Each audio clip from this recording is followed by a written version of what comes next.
আসসালামু আলাইকুম। আজকে মহান স্বাধীনতা দিবস। স্বাধীনতার ৫৫ বছর।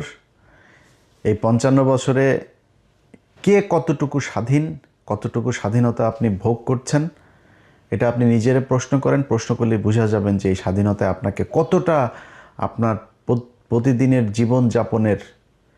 জীবনযাত্রার যে মান সেখানে কতটা উন্নয়ন করতে পেরেছে, এটা নিজেরা জিজ্ঞেস করেন। এর উত্তর দুই ধরনের আসবে। এখানে আবার কিছু মানুষ তো উন্নত হয়েছে, যারা কিনা পাতলা পায়খানা পাছার মধ্যে হালকা একটু লিকুইড বের হইলেই মনে করেন এয়ার অ্যাম্বুলেন্স দাঁড়ানো থাকে, সিঙ্গাপুরে নিয়ে যায়। ওনার কাছে স্বাধীনতার ডেফিনেশন একরকম হবে। ক্যান্সার হওয়ার পরেও যে কিনা ক্যামো দেওয়া খুব জরুরি, সেই ক্যামোর সিরিয়াল পাওয়ার জন্য যে যার কিনা ৩ মাস বসে থাকতে থাকতে মারা যায়, ক্যামো দিতে পারে না, তার কাছে ঢাকা মেডিকেলে যান, আপনি ক্যান্সার হাসপাতালে যান, আপনি সোহরাওয়ার্দীতে যান, মিটফোর্ডে যান, ওইখানে যায় পরিবেশ দেখলেই বুঝবেন যে স্বাধীনতা কাকে বলে। ওই মানুষের কাছে জিজ্ঞেস করেন, ও আপনার বলে দিবে যে স্বাধীনতা কাকে বলে, এই স্বাধীনতায় ওনার জন্য কত উপকার করেছে। আজকে বাংলাদেশের যেটুকু অর্জন শুধুমাত্র একটা জায়গায়, সেটা হচ্ছে প্রবাসীরা দেশের বাইরে থাকে, এরা কিছু ডলার পাঠায়। এই ছাড়া বাংলাদেশের কোনো অর্জন নাই, কোনো জায়গায় কোনো অর্জন নাই। সেই মানুষগুলোরে গিয়ে জিজ্ঞেস করেন তাদেরকেও এই সরকার কতটুকু সুখে রাখতে পেরেছেন। একটা টিকিটের জন্য ঈদে দেশে আসতে পারে নাই।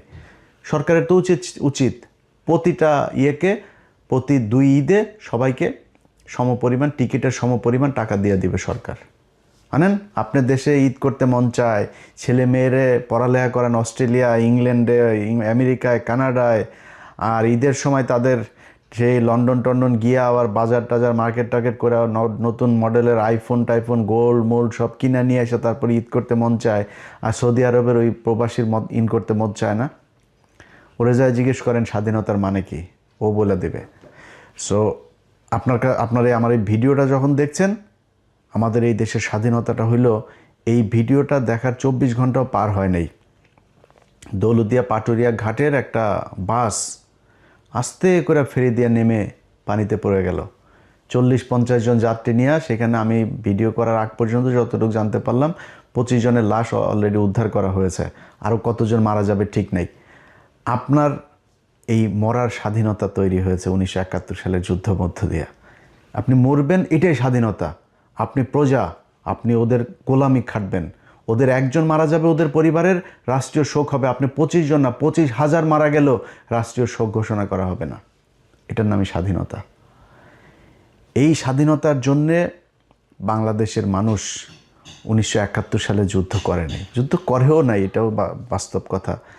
এখন আপনি ওদেরকে বলবেন, ধরেন স্বাধীনতা এই যে এটা নিয়ে যে বিশাল আকারে সবচেয়ে বেশি করে আওয়ামী লীগকে জিজ্ঞেস করেন, তোর আব্বা বলেছিল তাজউদ্দিন নাকে তেল দিয়ে ঘুমাও, 27 তারিখ হরতাল। 1971 সালে 27 তারিখ হরতাল হওয়ার কথা ছিল। তাজউদ্দিনের মেয়ের লেখা বই, ভাই আপনি আমারে বিশ্বাস করার দরকার নাই, আপনারও আমি বিশ্বাস করব না। সো আমরা 71-এর ওগুলো নিয়েই, যারা ওই সময়ের মানুষ তাদের কথা যা বলেছে তাদেরকে নিয়েই শুনব। এই শেখ মুজিব সেদিন পাঞ্জাবি ইস্ত্রি করে সুটকেস গুছায় তারপরে পাকিস্তানিদের সাথে চলে গিয়েছিল। এই মুক্তিযুদ্ধের ইতিহাস নিয়ে শেখ মুজিবকে বানানো হয়েছে জাতির পিতা, আর জিয়াউর রহমানকে বানানো হয়েছে স্বাধীনতার ঘোষক। জিয়াউর রহমান স্বাধীনতার ঘোষক ছিল, এটা সত্যি কথা, কিন্তু এইটারও আবার আওয়ামী লীগ মিথ্যা বানিয়েছে। অতএব এই ইতিহাসের কোনোটাই সত্যি না। সত্যি যে ইতিহাস, সেটা যদি নাকি করতে চাইতো তাহলে 55 বছরে করা সম্ভব ছিল। প্রতি বছর একটা মন্ত্রণালয় করা হয়, বালযুদ্ধ মন্ত্রণালয়। এই বালযুদ্ধ মন্ত্রণালয়টাকে আপনার একজন মন্ত্রী দেয়, প্রতিমন্ত্রী, উপমন্ত্রী, সচিব, উপসচিব, যুগ্ম সচিব, সচিব দিয়া বিশাল একটা অফিস নিয়ে সচিবালয় তারা দখল করে আছে। সেই মুক্তিযোদ্ধা মন্ত্রণালয় 55 বছরে আজ পর্যন্ত আমাদেরকে বলতে পারে নাই কতজন মানুষ মারা গিয়েছিল, কতজন মুক্তিযোদ্ধা, কারা আসল মুক্তিযোদ্ধা, কারা আসল রাজাকার, কিচ্ছু না। এটা একটা ব্যবসা। এই ব্যবসা করে বিএনপি আসলে বিএনপি খায়, আওয়ামী লীগ আসলে সবচাইতে ব্যবসা করে খায়। এই ব্যবসা করার জন্যই এই মুক্তিযোদ্ধাটাকে আমাদের সামনে এইভাবে দাঁড় করায় রাখা হয়েছে। আর পাকিস্তানের সাথে আমাদের সম্পর্কটা সারা জীবন যেন খুব খারাপ থাকে এই ধরনের। এই জন্য গাঁজাখুরি এক গল্প, 2 লাখ আপনার এই মহিলাদেরকে করা হয়েছে, রেপ করা হয়েছে। ওরে বাবা রে বাবা, পাকিস্তানিরা তোমাদেরকে চোদে না, সরি লাগায় না তোমাদেরকে। তো ওইখানে আরেক হলো কি 30 লাখ মানুষকে হত্যা করেছে। এই 2 বাল দিয়া মানুষকে বিশাল আকারে একটা ইয়ের মধ্যে ফেলে রেখেছে। এটার কারণ কি? এটার কারণ হলো বাংলাদেশ যেন সারা জীবন ইন্ডিয়ার পায়ের তলে থাকে, কোনোদিন পাকিস্তানের সাথে ভালো সম্পর্ক না হয়, ইন্ডিয়ার ওই পাশে যেন না যাইতে পারে কোনোদিন। যাই করবে, আপনার পররাষ্ট্রনীতি, আপনার অর্থনীতি, আপনার সংস্কৃতি যা যা আছে সব কিছু কন্ট্রোল করবে ইন্ডিয়া। এই জন্যই আমাদেরকে এইভাবে ধরে রাখা হচ্ছে। ভাই 1947 সালে 2 পাকিস্তানের 1000 মাইল দূরে যখন ভাগ করে দিয়ে গিয়েছে না ব্রিটিশরা ওই সময় 2 পাকিস্তানের আলাদা করে দিয়ে গেছে। পৃথিবীতে এমন কোনো দেশ নাই যে 2টা দেশ এরকম ভৌগোলিক ইয়ের মধ্যে না থেকে আলাদা থেকে কোথাও আছে। পৃথিবীতে কোনো দেশে কোনো জায়গায় আছে আপনি বলেন আলাদা একসাথে? কেউ নাই। তো বাংলাদেশ আর পাকিস্তান কেমনে থাকবে? টুডে টুমোরো তারা আলাদা হইতই, এটা একদম বাস্তবতা।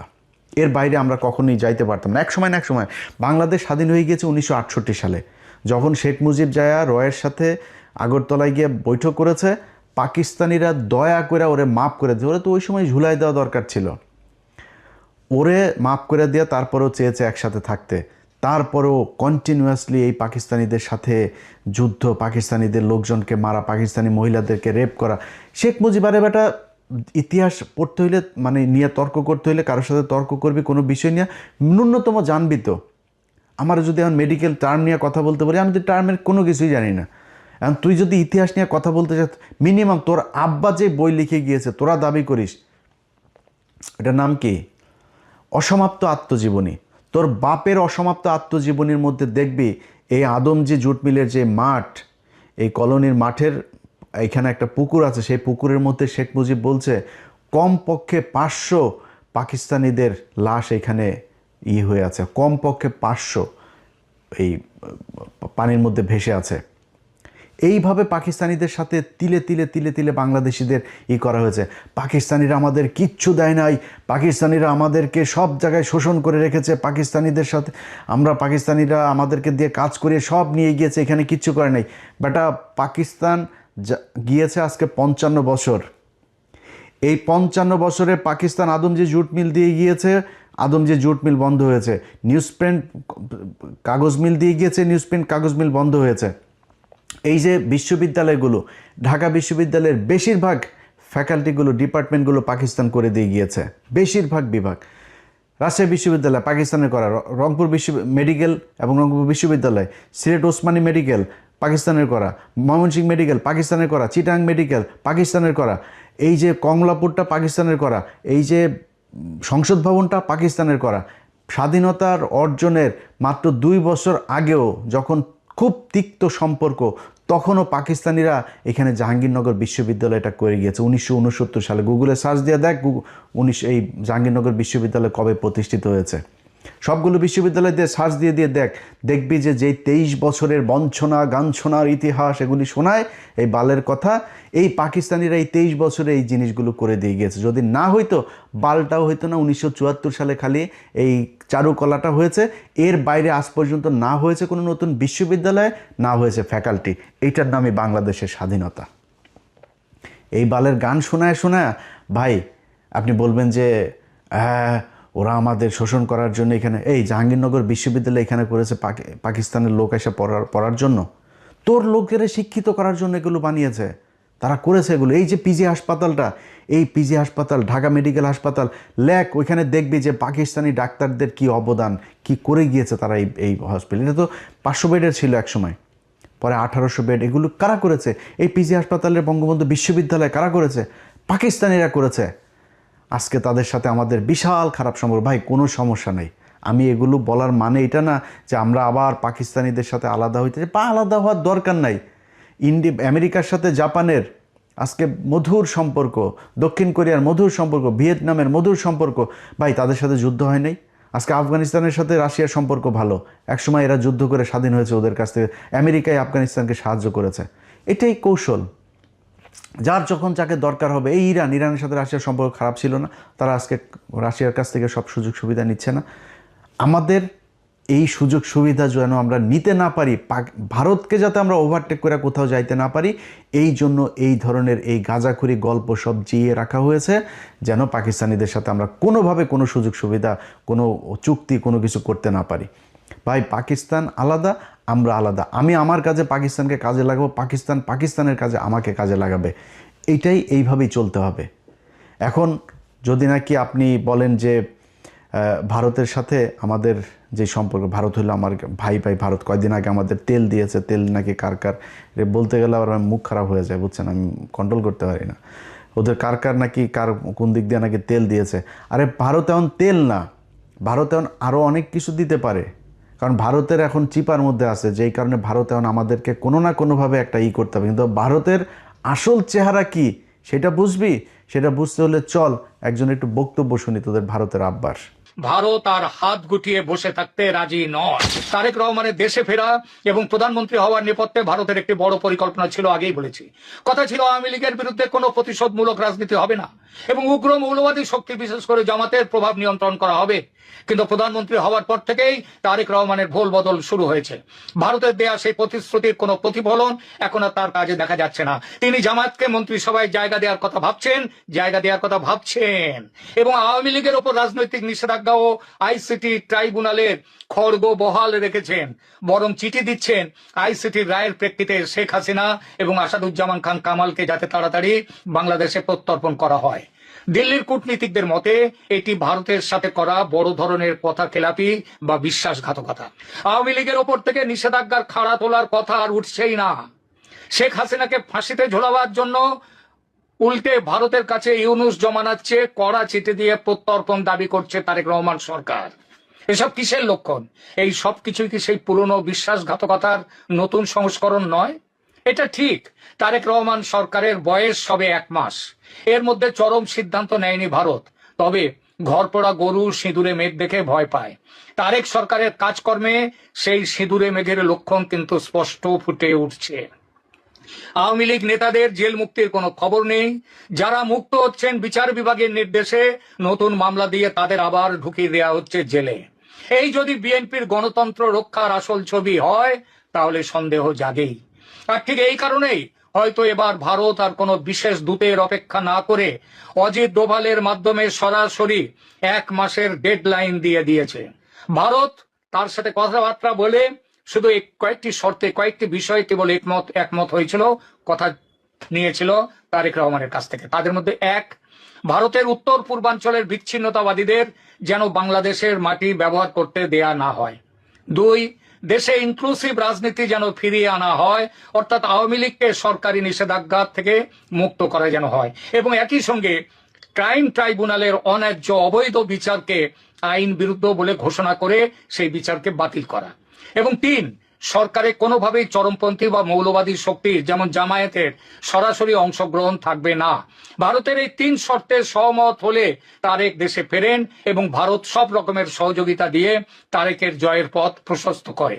কিন্তু প্রধানমন্ত্রী হওয়ার পর তারেক রহমান কি সেই 2004 সালের মতোই ভারতের বিশ্বাস ভাঙতে চলেছেন? ভবিষ্যতের পথ নিষ্কণ্টক রাখতে শেখ হাসিনার দেশে ফেরা বন্ধ করো, মৃত্যুদণ্ড বহাল রাখো, আওয়ামী লীগকে নিষিদ্ধ রেখে দাও, রাজনীতিতে যেন ফিরতে না পারে আওয়ামী লীগ, যাতে আমেরিকার দালালি করবার জন্য বাংলাদেশ অনন্তকাল তৈরি হতে পারে। দিল্লির রণমূর্তি এই কারণেই, এই জন্যই অজিত ডোভালের চরম বার্তা। কেননা পরিস্থিতি আবার সেই 2004-এর দিকে চলেছে। এই পরিস্থিতিতে ভারত আর হাত গুটিয়ে বসে থাকতে রাজি নয়।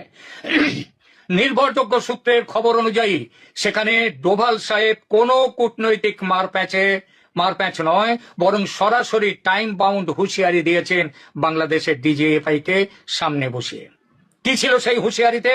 1, আগামী 1 মাসের মধ্যে আওয়ামী লীগের উপর থেকে সমস্ত রাজনৈতিক নিষেধাজ্ঞা তুলে নিতে হবে। 2, আইসিটি অধ্যাদেশ এবং তার অধীনে দেওয়া সমস্ত সাজা ও শেখ হাসিনার মৃত্যুদণ্ডের নির্দেশ বাতিল করতে হবে। 3, যদি এই 1 মাসের মধ্যে কোনো কার্যকর পদক্ষেপ না নেওয়া হয় তবে ভারত তার নিজের স্বার্থ, তার জাতীয় স্বার্থ রক্ষায় যে ব্যবস্থা উপযুক্ত মনে করবে সেই ব্যবস্থা নিতে বাধ্য হবে। এই হুঁশিয়ারি শুধু কথার কথা নয়, ভারতের নিরাপত্তা বিশ্লেষকরাও বলছেন জামাতের উত্থান মানেই ভারতের উত্তর পূর্বাঞ্চলের অস্থিরতা তৈরি করা। ভারত কোনোভাবেই তার প্রতিবেশী রাষ্ট্রে পাকিস্তান ঘেঁষা কোন মৌলবাদী শক্তি, যে শক্তি বাংলাদেশের স্বাধীনতার শত্রু, তাদেরকে সহ্য করবে না। ভারত স্পষ্ট বলেছে সংসদে বিএনপির একক সংখ্যাগরিষ্ঠতা আছে, তবুও জামায়াতকে মন্ত্রী করার কথা উঠছে কেন? পুরনো ভালোবাসার টান, আমেরিকার চাপ? বাংলাদেশ যেন মনে রাখে আমেরিকার সমস্ত হুমকি উড়িয়ে দিয়ে ৭১-এ ভারতের ফৌজ স্বাধীন করেছিল বাংলাদেশকে। আজ দরকার হলে ভারতের ফৌজ উপযুক্ত ব্যবস্থা নিতে এবারও পিছিয়ে আসবে না। এই হইল ভারতের বন্ধুত্ব। এটার শুরু আজকে থেকে না, সেই ১৯৭১ সালের ১৬ই ডিসেম্বর থেকে শুরু করে আজকে পর্যন্ত ভারত কখনো মানতেই পারে নাই যে বাংলাদেশ একটা স্বাধীন রাষ্ট্র। তারেক রহমান তার কথা না শুনলে সে এখানে সোলজার পাঠায়, সোলজার পাঠা, তোরা সোলজার পাঠা, বাংলাদেশে পাঠা, ইস্ট পাকিস্তান ওয়েস্ট পাকিস্তান, দুই পাকিস্তান মিলা বাম্বু লাগাবে, পাঠা তোরা, যদি ক্ষমতা থাকে তাহলে বাংলাদেশে সোলজার পাঠা, ন্যাংটা বানায় ছেড়ে দিবে। বাংলাদেশের প্রতিটা মানুষকে শুধু একটা কথা বলি ভাই, কথা খুব খারাপ লাগতে পারে, চেতনায় আবার পাশে আগুন লাগতে পারে অনেকের, এই বাংলাদেশ যেদিন আক্রান্ত হবে সেদিন সবার আগে পাকিস্তানি ভাইয়েরা এসে আপনার পাশে দাঁড়াবে, এটা গ্যারান্টি দিলাম। আমি জীবিত থাকি অথবা মৃত থাকি, একটা কথা বললাম, Pakistan will be the first country আপনারে সাপোর্ট করার জন্য। অতএব পাকিস্তানের সাথে ভাই আমাদের কৌশলগত ভালো সম্পর্ক থাকতে হবে, তাদের সাথে আমাদের অস্ত্রের চুক্তি থাকতে হবে, মিলিটারি চুক্তি থাকতে হবে, বাণিজ্যিক চুক্তি থাকতে হবে, পাকিস্তানের সাথে সব ধরনের চুক্তি থাকতে হবে। যদি না হয় তাহলে এরা সারা জীবন আমাকে এইভাবে এই ধরনেরই করে যাবে। তারেক রহমান যেই কথাগুলো আমরা এর আগে আনন্দবাজারেও শুনেছি, এই ব্যক্তিও যেই কথাগুলো বলল, আপনি চুক্তি করে এসেছেন, যদি কৌশল হয়ে থাকে, 111-এ খালেদা জিয়াকে অফার দেওয়া হয়েছিল, খালেদা জিয়া বলেছে না আমি 111-এর এদের কোনো কিছু বৈধতা দিব না, পরে শেখ হাসিনাকে বৈধতা, এই প্রণব মুখার্জি তার বইতে লিখেছেন। তো আমরা ধরে নিলাম আপনি কৌশল করেই তারপরে তাদের সাথে মিলেমিশে এসেছেন, এবং আমরা এখনও পর্যন্ত, আমি আমার কথা বলি, আমি কিন্তু এখন পর্যন্ত আপনার প্রতি আমার যথেষ্ট সম্মান আছে তারেক রহমান। আপনার কিছু বিষয় আমি জানি, যে বিষয়গুলোর কারণে আমার বিশ্বাস যে আপনি কোনো দিন শেখ হাসিনা হবেন না, জিয়া পরিবার কখনো শেখ পরিবার হবে না, এই বিশ্বাসটা আমার আছে। এবং আপনি ঠিক সময় মতো, বিশেষ করে গত 2 দিনে জেনারেল মাসুদ এবং জেনারেল ওর আরেকজন কি মামুন খালেদ, দুইজনকে ধরার পরে আমার ভেতরে সেই বিশ্বাসটা আরও বেশি জন্মেছে যে আপনি এক এক করে সব কটাকে ধরবেন। এবং আপনারা একটা জিনিস বলে রাখি, তারেক রহমান, পৃথিবীতে কেউ সারা জীবন বাঁচে না, আপনাকে যেতে হবে, আমাকেও যেতে হবে। যদি সারা জীবন মানুষের মনে থাকতে চান আপনার বাবার মতো, তাহলে শুধু একটা কথা বলবো যে কিচ্ছু করার দরকার নেই ভাই। আপনি দুর্নীতি করেন, টাকা পয়সা নিয়ে লন্ডনে পাঠান, আপনি আবারও আপনি এই আওয়ামী লীগের মতো করেই প্রচুর টাকা পয়সা নেন, কোনো সমস্যা নেই ভাই। খালি ইন্ডিয়ার বিরুদ্ধে আমাদের একটা জায়গায় দাঁড় করায় দিয়ে যাবেন, যেটা আমরা ইউনুসের কাছে চেয়েছিলাম, ইউনুস করে নাই। আপনার কাছে আমাদের প্রত্যাশা থাকবে এই কাজটা খালি করে দেন। আপনার যে কোনো বিপদে, এই দেশের যে কোনো বিপদে বাংলাদেশের 18 কোটি মানুষ এক হয়ে আপনার পাশে দাঁড়াবে। ভারতে আসতে দেন, দেখি ওরা আমাদেরকে কি করে নিয়ে যায়। খালি আমাদের কিচ্ছু লাগবে না ভাই, আমাদের খালি এই আপনার এই আকাশ নিরাপত্তা ব্যবস্থাটা আমাদের করেন, যাতে আমরা আমাদের ইন্টারসেপশনের এই কাজগুলো যাতে আমরা খুব ভালোভাবে করতে পারি। ওদের আকাশ দিয়ে যদি ওরা আমাদের কিছু করতে না পারে, ওরা মাটিতে নামে আমাদের কিছু করতে পারবে না। সারা জীবন যুদ্ধ করলেও ইন্ডিয়ানরা আমাদের সাথে যুদ্ধ করে পারবে না, এই সাহস ওদের নাই। আর সেই সাথে আমাদের যা লাগে, অস্ত্র লাগে, যা লাগে, সেটা ভাই আপনাদের মানে এই আল্লাহকে সাক্ষী রেখে বললাম, যদি পাকিস্তান সবার আগে আপনার পাশে না দাঁড়ায় এসা, আমি যদি জীবিত থাকি সেদিন আমার জুতার গলা নিয়ে আপনাদের সামনে এসে হাজির হব। অতএব এরা যেই হুমকি ধমকি যা দিচ্ছে, আপনি এটাতে বিচলিত না হয়ে আপনার ওদের সাথে আপনাকে চোখে চোখ রেখে একটা পর্যায়ে গিয়ে কথা বলতে হবে। আপনার যতটুকু কৌশল অবলম্বন করা দরকার আপনি করেন, কোনো সমস্যা নাই। আপনাদের সামনে ভিডিওতে আজকে আমি কথা দিলাম যে বাংলাদেশ যদি ভারতের সাথে যুদ্ধ হয় এবং এই বর্তমান সরকার যদি বাংলাদেশের মানুষের পক্ষে থাকে, আমি যদি নাকি ওই দিন ফ্লাই করে বাংলাদেশে না যাই, তাহলে আমার সারা জীবন আপনি যা মনে চায়, ভীতু, কাপুরুষ, খারাপ, বজ্জাত, মানে বেঈমান, মুনাফেক, যা মনে চায় বলেন, সেদিন যদি আমি দেশে না যাই। কিন্তু ওই সরকারকে, আমার দেশের ওই সময়ের সরকারকে ইন্ডিয়ার বিরুদ্ধে যুদ্ধে অংশ নিতে হবে।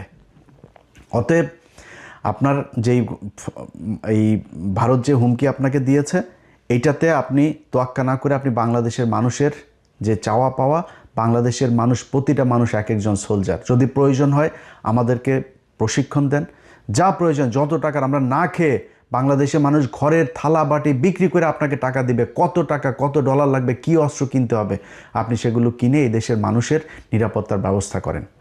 বিশেষ করে এই আপনার ইন্টারসেপ্টরের যে এইটাকে আপনাদের করতে হবে, কারণ তাদের যেহেতু যুদ্ধ বিমান, তাদের মিসাইল আছে, তাদের ড্রোন আছে, সো এই জিনিসগুলোর জন্য কি করা দরকার সেটা যার সাথে চুক্তি করতে হয়, পাকিস্তানের সাথে করতে হোক, চীনের সাথে করতে হোক, তুরস্কের সাথে করতে হোক, আমেরিকার সাথে করতে হোক, রাশিয়ার সাথে করতে হোক, যার সাথে মনে চায় করেন, করে আমাদের এই নিরাপত্তার ব্যবস্থা করেন। মাটিতে নেমে যখন ওরা যুদ্ধে নামতে আসবে, ওইটার সাথে বাংলাদেশের মানুষ ফাইট করবে, সেটার জন্য আমাদের প্রশিক্ষণ দেন, যা প্রয়োজন সেটা করেন, এই দেশের মানুষ জীবন দেওয়ার জন্য প্রস্তুত। আমরা অন্তত গত 15 বছরে এরকম একটা প্রজন্ম তৈরি করেছে, যে প্রজন্মটা এই দেশে ভারতের বিরুদ্ধে যুদ্ধ করে শহীদ হওয়ার জন্য মুখিয়ে আছে। কে বিএনপি করে, কে জামাত করে, কে কোন দল করে, চরমনাই করে না কি করে, ইন্ডিয়ার প্রশ্নে সবাই এক। অতএব আপনি সেটা করেন। আমাদের কিছু কিছু মানুষজন আছে যারা এখনও পর্যন্ত পাকিস্তানের সাথে আমাদেরকে একটা দ্বন্দ্ব বাধায় রাখার জন্য একটাই করে, ভাই 26শে মার্চ আমরা স্বাধীনতা দিবস, ওকে 16ই ডিসেম্বর ইন্ডিয়া তাদের কাছ থেকে লিখে নিয়ে গিয়েছে, আমাদের কারো আসতে দেন, ওকে, তারপরে ভাই আলাদা হয়ে গিয়েছে, দ্যাটস এনাফ, এটা ওভার, এখন আমরা দিনগুলো পালন করব, ঠিক আছে, গুতাগুতির দরকার নাই তো। পাকিস্তানের গুতায় কি পাকিস্তানের কাছ থেকে আপনি টাকা নিতে পারবেন? পাকিস্তান আপনার এখানে না আসলে পাকিস্তানের কী হবে? পাকিস্তানের ল্যান্ডের অভাব আছে? আমার মেয়ে 1,44,000 বর্গ কিলোমিটার, ওর 6,80,000 না কত হাজার বর্গ, আমার চাইতে এরকম 5টা রাষ্ট্রের মতো ওর একটা দেশ, মানুষ আমাদের চেয়েও কম, তো ওদের আমাদের জায়গা দরকার আছে নাকি? আমার এখানে আছে কি? আছে কিছু বাংলাদেশে। এখন ওরা আমাদেরকে, এই কিছু মানুষজন আছে যেগুলো এই দ্বন্দ্ব বাধায় রাখার জন্য ইচ্ছাকৃতভাবে, দেখেন সবশেষ খেলাটার কথা বলে আপনাদের শেষ করি। সবশেষ খেলার ক্রিকেট খেলাটায় বাংলাদেশ 3টা ম্যাচ খেললো। 3টা ম্যাচের মধ্যে প্রথম ম্যাচে আপনার মেহেদী হাসান মিরাজ, সালমান আগা তাকে আউট করলো। দেখেন এই পাকিস্তান মাত্র কয়দিন আগে ভারতের সাথে যখন বাংলাদেশ খেলতে যাবে না ভারতে, একমাত্র পাকিস্তান এসে আমাদের পাশে দাঁড়াইলো, আর কেউ দাঁড়ায় নাই। অনেকে বলে হ্যাঁ পাকিস্তান তো পরে খেললোই, পাকিস্তান বলে লাভ হইলো কি, শুধুই ফাঁকা আওয়াজ দিল। আরে বেটা, ফাঁকা আওয়াজ তোর কোনো বাপ দিয়েছে? পাকিস্তান দিয়েছে। ওইটা দেওয়াতে লাভ হয়েছে না লোকসান হয়েছে সেটা বিসিবির এই যায় জিজ্ঞেস কর, তারপরে জানতে পারবি। পাকিস্তান তো দাঁড়াইছে ভাই, আমার পক্ষে কথা তো বলছে তারা। এর পরপর তারা সিরিজ খেলতে আসলো আমাদের এখানে, তো তারা তো বন্ধুর মন নিয়ে আসছে। ভাই বাংলাদেশের একটা মানুষ যদি ওইখানে পাকিস্তানে যায় না, দেখেন পাকিস্তানের মানুষ ওরে মনে হয় হারানো ভাই খুঁজে পাইছে। খাবারের বিল নেয় না, গাড়ির ভাড়া নেয় না, জোর করে বাড়িতে ঢুকায় নিয়ে যায়, নাস্তা খাওয়ায়, থাকতে জায়গা দেয়, এরকম অবস্থা। সেই দেশের একটা মানুষ, সে ব্যাটসম্যান যখন সালমান আগাও ব্যাটটা নিয়ে ও দৌড় দিয়েছিল বল আনার জন্য, বাট পরে রান নেয় নাই। সে ক্রিজের ঠিক পাশে, এরকম না যে সে ক্রিজের মাঝখান থেকে বলটা ধরেছে, ক্রিজের পাশে ব্যাটটা ফেললেই সে ক্রিজের ভেতরে, সে ব্যাট না ফেলা সে ওই বলটারে আটকাইছে, বলটা উঠায় সে মিরাজের হাতে দিতে গিয়েছে। ও মা, সে বলটা করলো কি, স্টাম্পে মাইরা মিরাজ এসে তাড়াতাড়ি করে চোরের মতো, একটা চোরের বাচ্চা, ফকিন্নির বাচ্চা এসে বলটা ভেঙে দিল। এরপরে আবার লাস্টের ম্যাচে আপনার করলো, এই যে ওর নাম কি, নাহিদ রানা, ওর মুখের অঙ্গভঙ্গি দেখে আমার মনে হয়েছে যে একটা গালি দিয়েছে, একটা বাজে গালি দিয়েছে। আমি ওর মুখের যে মুভমেন্টটা দেখেছি ওটাতে আমার মনে হচ্ছে একটা বাজে গালিটা দিলাম না এখানে, তো এই গালিটা সে দিয়েছে বিশাল, আরে বাবা বিরাট আকারে উত্তেজনা, মনে হয় ভারত পাকিস্তান খেলা হচ্ছে। আরে বেটা, তোর তো বোঝা উচিত, এই যে এখন গেছিস পিএসএল খেলতে, তোর বাপরাই তো নিল, তোর বাপের দেশেই তো গেলি পিএসএল এ, তোর বাপেরা তোদের দেশ থেকে, বাংলাদেশ থেকে 6টা প্লেয়ার নিয়েছে। আর আইপিএলে নিয়ে যাইতো সাকিব আল হাসান, পৃথিবীর শ্রেষ্ঠ একজন অলরাউন্ডার, সবচাইতে ধারাবাহিক একজন প্লেয়ার, ফর্মে থাকা প্লেয়ার, তারে নিয়ে সাইড লাইনের বাইরে দাঁড় করে রাখতো, পানি নেওয়াইতো তারে দিয়া। অপমান খালি নিত কেন?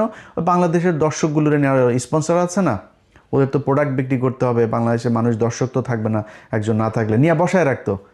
এটা করতো ইন্ডিয়া।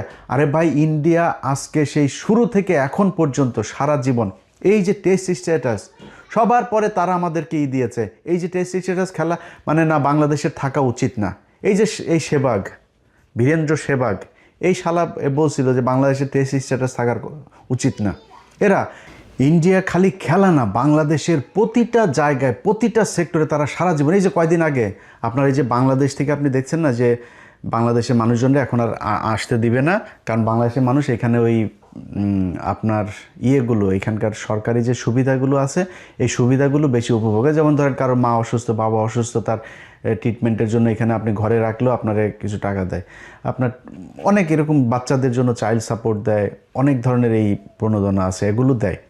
তো এগুলো এই ইন্ডিয়ানরা, তারা ইন্ডিয়ানদের কারো দেন, ওরা কিন্তু আমাদের চেয়ে বেশি খায়, অথচ ইন্ডিয়ানগুলো দেয় নাই, বাংলাদেশেরগুলো সবগুলো দিয়েছে যে বাংলাদেশ নাকি 54% নাকি এশিয়ার নাকি আমরা নাকি খাই, তারপরে এটা দিয়ে এখন বাংলাদেশিদের ভিসা দেওয়া বন্ধ।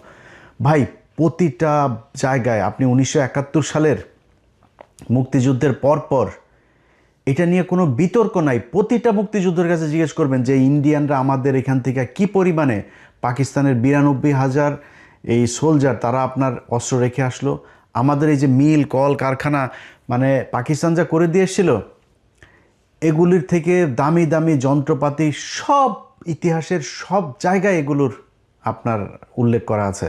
তারা নিয়ে গিয়েছে, আমাদের দেশের টাকা পয়সা লুটপাট। এর পরে 400 কোটি টাকা এসেছিল আমাদের অনুদান বিদেশ থেকে, সেই 400 কোটি তখন আমাদের তো টাকশাল সব নাই, তারা আমাদের সেটা করলো, সেই টাকাটাতে তারা 400 কোটিরে 800 কোটি ছাপাইলো। 800 কোটি ছাপায় কী করলো তারা, তাদের ওই টাকাগুলো দিয়ে আমাদের দেশে চাল ডাল সব কিনে নিয়ে গেল। পর্যাপ্ত ছিল আপনার বিভিন্ন দেশ থেকে আসা আপনার সাহায্য সহযোগিতা ছিল, এগুলো সব নিয়ে যায় তারা আমাদের দেশে ইনফ্লেশন করে দিল, মানুষ না খেয়ে 74-এ মারা গেল। আর ভাই মানুষ মারা গেলে মারা যাবে 72-এ 73-এ, 74-এ গিয়ে মরল কেন? এই ভারতীয়দের কারণে। ভাই আপনারে আমি যদি এখন 55 বছরে এই ইতিহাস এত ড্যামেজ হয়েছে যে আপনাকে এখন আমি বুঝাইতে গেলে আপনার অনেক কিছু মনে হবে যে এই লোক আসলে মানে মুক্তিযুদ্ধ নিয়ে এত কথা বলে, ভারতের বিরুদ্ধে এত ক্ষোভ তার। ভাই আমার কথা বিশ্বাস করার দরকার নেই আপনার, আল্লাহর ওয়াস্তে। যেই মানুষগুলো সেক্টর কমান্ডার ছিল, মুক্তিযুদ্ধের সর্বাধিনায়ক আছে না জেনারেল ওসমানী, সেই জেনারেল ওসমানী শেখ মুজিবের এখান থেকে পদত্যাগ করেছিল, জানেন এটা? শেখ মুজিব মন্ত্রণালয়ে থাকতে দেয় নাই। এই যে তাজউদ্দিন আহমেদ, তার অবর্তমানে সে প্রধানমন্ত্রী ছিল না, এই তাজউদ্দিন আহমেদরে শেখ মুজিব বহিষ্কার করেছে, বাধ্য হয়েছে তারা করতে। শেখ মুজিব এই তাজউদ্দিনের মেয়ের বইতে লিখেন, একদম হুবহু সেদিনের ঘটনাটা বর্ণনা করেছে যে আব্বু সেদিন এই বাড়িতে এসে তারপর বলেছিল এর চেয়ে পাকিস্তান আমলি তো ভালো ছিল। কোনো কারণে একটা কোনো ভালো মানুষরে ওই দিন এই শেখ মুজিব তার এই জায়গাতে সে থাকতে দেয়নি। সো এখন আপনি তাদের কাছ থেকে ইতিহাস শেখেন, দেখবেন ইতিহাসের সব কিছু জানেন। আমার কাছ থেকে কারোর কথা বিশ্বাস করবেন না, আপনার নেতারাও বিশ্বাস করবেন না, আমারও করবেন না কারোর কথা। আবার এখন যে গজিয়ে ওঠা যেসব মুক্তিযোদ্ধা আছে এগুলোরও বিশ্বাস করবেন না, এগুলো সব ভুয়া মুক্তিযোদ্ধার ওই সার্টিফিকেট নিয়ে সব এখন আসল মুক্তিযোদ্ধা কেউ সামনে আসে না। এরা এই তেলও মারে না, এরা এই ধান্দা এই খাইতেও আসে না, অনেকে আছে এই ভাতাও নেয় না। এরকম বহু আমার নিজের পরিবারে আছে, আমার আপন খালু, আমার খালার ছোট খালার হাজবেন্ড, আপন খালু মুক্তিযোদ্ধা। এইসব ইতিহাস এগুলো তার কাছ থেকে বহুত শুনছি ভাই। আপনার সেক্টর কমান্ডার আছে না, সেক্টর কমান্ডার সবচাইতে বড় সেক্টর 9 নম্বর সেক্টর খুলনা অঞ্চলের, এই 9 নম্বর সেক্টরের সেক্টর কমান্ডার আপনার মেজর জলিল। জানেন মেজর জলিল কোথায় মারা গেছিল? এটা জানেন কেউ? মেজর জলিল এই করাচিতে গিয়ে মারা গেছিল। দেখেন ওনার দেখেন, ওনার গুগলে যান, ওনার দেন, করাচিতে গিয়ে মারা গেছিল। এই বাংলাদেশের প্রতি ঘৃণা, ইন্ডিয়ার প্রতি ঘৃণায় সেই দেশটায় থাকতে পারে নাই, সেই জীবনটা সেইখানে মারা গিয়েছে। একজন সেক্টর কমান্ডার। আপনার কাছ থেকে আমি ইতিহাস শিখবো ভাই, আপনি আমার সাথে ইতিহাস নিয়ে করবেন, ডিবেট করবেন, কথা বলবেন, যে বলতে চায়, যত বড় মুক্তিযোদ্ধা আছে যে আছে, আমি আমার মুখ থেকে একটা কথা বলবো না, বই থেকে কোট আনকোট কথা বলবো। তার চাইতে বড় মুক্তিযোদ্ধার বই থেকে আমি তার রেফারেন্স দেবো যে এই মুক্তিযুদ্ধ এটা বলে গেছে, আপনি এটা কোথায় পেলেন? আমার মুখ থেকে একটা কথা বলবো না, কে আছেন বলেন, আমি তার সাথে বসবো। অতএব এই মুক্তিযুদ্ধ নিয়ে ভাই আমাদের দেশের যে 2 লাখ মা বোনকে পাকিস্তানিরা লাগাইছে, বাল ফলাইছে, 30 লক্ষ মানুষকে পাকিস্তানিরা মেরে থুয়ে গিয়েছে। ভাই এই ভগাস কথাবার্তা 55 বছর হয়েছে মুক্তিযুদ্ধ মন্ত্রণালয়ের, বলেন না কেন ঠিক করতে, জীবনও করবে না, কারণ সব মিথ্যা কথা। পাকিস্তানিরা কাউকে রেপ করে নাই, পাকিস্তানিরা কোনো মুসলমানকে হত্যা করে নাই। এই যে কয়দিন আগে এই আমেরিকাতে দেখছেন না 2 কংগ্রেসম্যান সব এই কারণেই। হ্যাঁ, হিন্দুদের সাথে যুদ্ধ হয়েছে, ভারতের সাথে পাকিস্তানের যুদ্ধ হয়েছে, হিন্দুরা তো এই দেশে গণহত্যা চালিয়েছে, গণধর্ষণ চালিয়েছে। তো এখন কি বলবেন এগুলোরও নিয়ে? এই যে 3 লাখ 30 লাখ 2 লাখ এগুলোর করেন না কেন? আমরা তো চাই কারা কারা ধর্ষিত হয়েছে, কাদের কাদের ইয়েতে পাকিস্তানের পয়দা হয়েছে, আমরা এটা দেখতে চাই। দেখান, বলেন। আপনাদের তালিকা নাই কেন? আপনারা এখনও করেন না কেন? যে মারা গিয়েছে তার তো আর মান সম্মান নাই, খুঁজে বার করেন দেখি। মুক্তিযোদ্ধা তো এখনও জীবিত আছে, খোঁজ নেন। নাম বলার দরকার নাই, কোনো নারীর নামও বলার দরকার নেই, এমনিতে আপনি সংখ্যাটা আমাদের জানান দেখি কোথায় কে করছে এইসব ভগাস কথাবার্তা। ভাই আমার পাকিস্তানের সাথে আমি একও হব না, আবার পাকিস্তানের সাথে আমাদের মানে কোনো কিছু দিয়েও সম্পর্ক করার দরকার নেই। পাকিস্তানে আমার ভাই, আমি পাকিস্তানের ভাই, পাকিস্তান আর আমি। এই ভারত যতবার হুমকি দিবে ততবার পাকিস্তানের সাথে মিলে আমাদেরকে ভারতকে প্রতিহত করতে হবে সব দিক থেকে। ওর 7 সিস্টার থেকে শুরু করে খালিস্তান, ওইদিকে পাঞ্জাব, ওইদিকে কাশ্মীর, সবখানে পাকিস্তান বাংলাদেশ মিলে একসাথে ওদেরকে ধরতে হবে। এইটা যেদিন ঠিক করতে পারবেন, এই বাংলাদেশে কোনো সমস্যা থাকবে না। এই দেশের একটা উৎপাদন করতে, একটা মোটরসাইকেল উৎপাদন করতে যাবেন, ভারতের সমস্যা। একটা আপনার ওই আলু আরেক দেশ থেকে আনতে যাবেন, তাদের সমস্যা। আপনি আপনার ওই করিডোর ইউজ করতে চাবেন, ভুটানে নেপালে একটা জিনিস পাঠাইতে সে দিবে না, আপনার কিন্তু সব কিছু সে ব্যবহার করবে। সো এই বন্ধুত্ব তো আমার দরকার নাই ভাই। বন্ধুত্ব আমার সেই হবে যে আমার বিপদে পাশে থাকবে। সবাই ভালো থাকবেন, আল্লাহ হাফেজ।